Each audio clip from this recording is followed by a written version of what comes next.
Salut tout le monde, ici Adrian Mercier. Bienvenue sur ma chaîne, dédiée à notre belle planète et aux enjeux de l'écologie. Si vous voulez en apprendre plus sur comment protéger notre environnement et adopter des gestes éco-responsables, pensez à vous abonner pour rester informé. Prêts à explorer ensemble? C'est parti. Bonjour à tous. Aujourd'hui, je vais vous parler d'un sujet fascinant et préoccupant à la fois, le plastique route, une nouvelle roche qui émergeait de la pollution plastique. Dans cette vidéo, nous allons explorer le plastiglomera, une formation géologique étonnante composée de déchets plastiques et de matériaux naturels. Je vais vous expliquer comment cette roche se forme, son impact sur notre environnement et ce que cela signifie pour notre planète. Restez avec moi pour découvrir ce phénomène qui illustre les conséquences de notre consommation excessive de plastique. Des chercheurs ont découvert un nouveau matériau constitué de microplastiques incrustes dans les roches intertidales de Madère. Un phénomène qui s'étend depuis quelques années le long des côtes de l'île est un nouveau signe que nous sommes bien entrés dans l'Anthropocène. Vous connaissez le calcaire, le grès-grès et le schiste. Voici le plastic route, une nouvelle roche formée par les débris de plastique que viennent de découvrir les scientifiques. Sur les côtes de l'île de Madère au Portugal. C'est en 2016 qu'Ignacio Gestoso, biologiste marin au MAR, Centre des sciences environnementales et marines, a remarqué un étrange vernis bleu incruste sur les roches bordant la mer. Intrigue, les chercheurs retournent sur le site plusieurs fois, entre 2017 et 2019, et constatent que le phénomène n'a cesse de s'étendre. La roche est désormais couverte de plaques de vernis plastique bleu ou blanc et couvre près de 10% de la surface des roches intertidales. Du polyéthylène issu des déchets des touristes et des pêcheurs. L'analyse de cette nouvelle roche, baptisée plastic route par les chercheurs, montre que le vernis est principalement constitué de polyéthylène, un des plastiques les plus couramment utilisés, notamment dans les emballages, les matériaux de construction ou les jouets. Dans leur étude publiée dans la revue Science of Total Environment, les chercheurs expliquent que ce dernier provient très probablement des déchets plastiques qui surnagent dans l'océan, rejetés par les touristes et les pêcheurs. Les larges débris de plastique viennent se broyer sur la roche et s'y incrustent sous l'action de l'eau de mer à l'instar des lichens ou des algues, explique Ignacio Gestoso au site Heurteur. D'une épaisseur de 0,10 mm environ, la couche plastique forme avec la roche un complexe semi-naturel d'une nouvelle nature. Le plastic route recouvre désormais 10% de la surface des roches du littoral à Madère. Ignacio Gestoso et al. Science of Total Environment, 2019 en 2014, les scientifiques avaient déjà identifié à Hawaï un matériau nommé plastiglomera. Voir article ci-dessous, compose de roches, de débris de coquillages et de coraux et de plastique.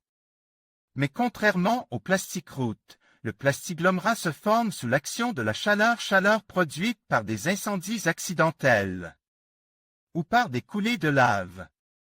Des conditions pas forcément courantes à d'autres endroits de la planète. Les mollusques confondent algues et plastique. Outre la pollution visuelle, cette nouvelle roche est préoccupante pour la faune intertidale, s'inquiète Ignacio Gestoso.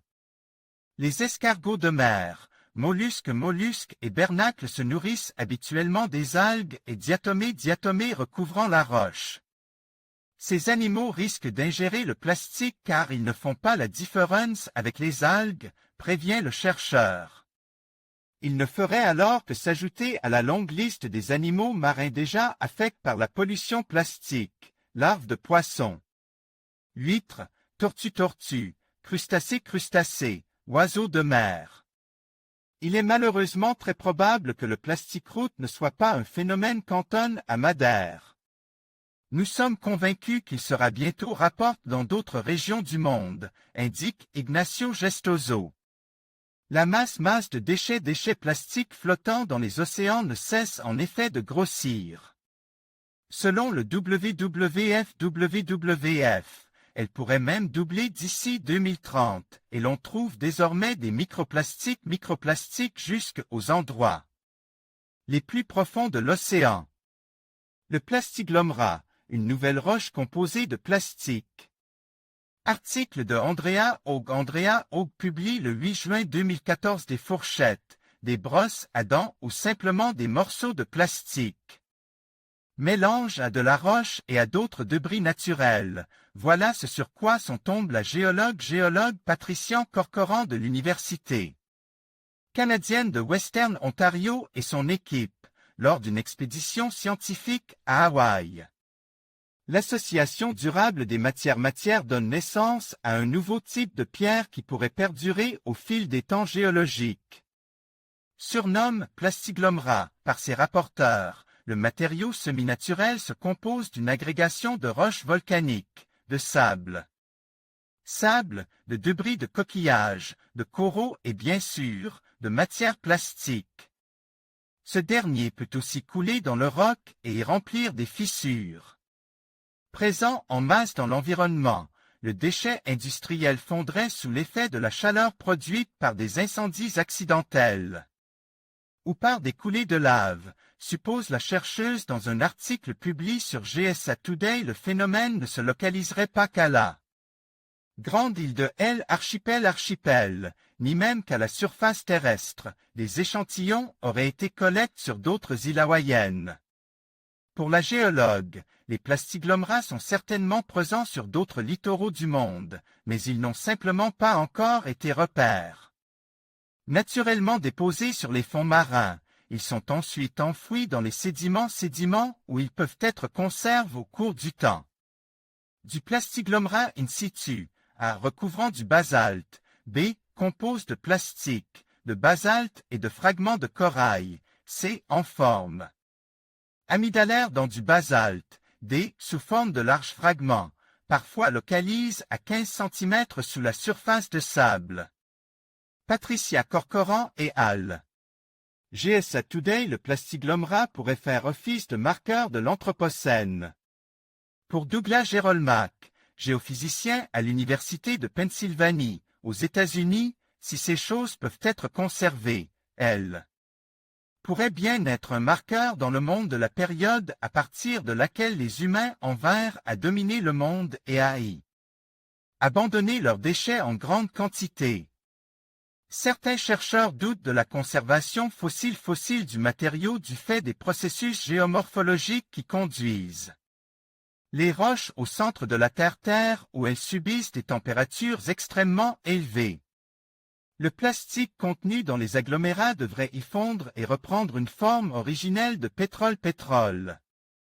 Pour d'autres, dont Patricia Corcoran fait partie, des catégories de plastique pourraient se conserver sous la forme d'une fine couche de carbone, un peu à la manière dont les feuilles des plantes se fossilisent.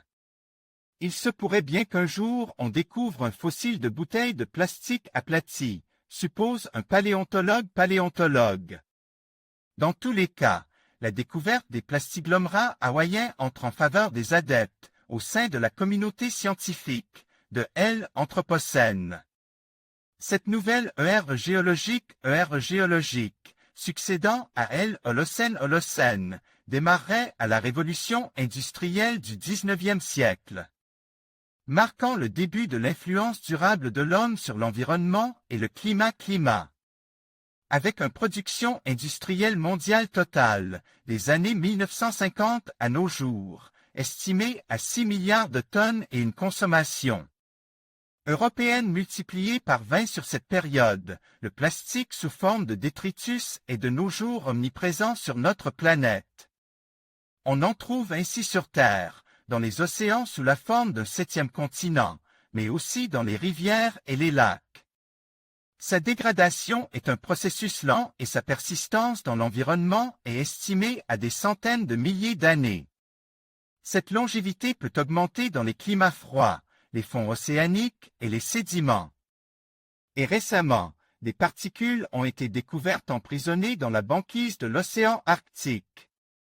En conclusion, le plastiglomérat représente une nouvelle réalité de notre époque, une roche façonnée par la pollution plastique qui illustre les conséquences de nos actions sur l'environnement. Ce phénomène nous rappelle l'importance de prendre conscience de notre impact sur la planète et d'agir pour réduire notre consommation de plastique. En sensibilisant davantage le public et en adoptant des pratiques durables, nous pouvons espérer inverser cette tendance et préserver notre Terre pour les générations futures. Il est temps d'agir avant que ces nouvelles roches ne deviennent le symbole d'un héritage que nous ne souhaitons pas laisser derrière nous.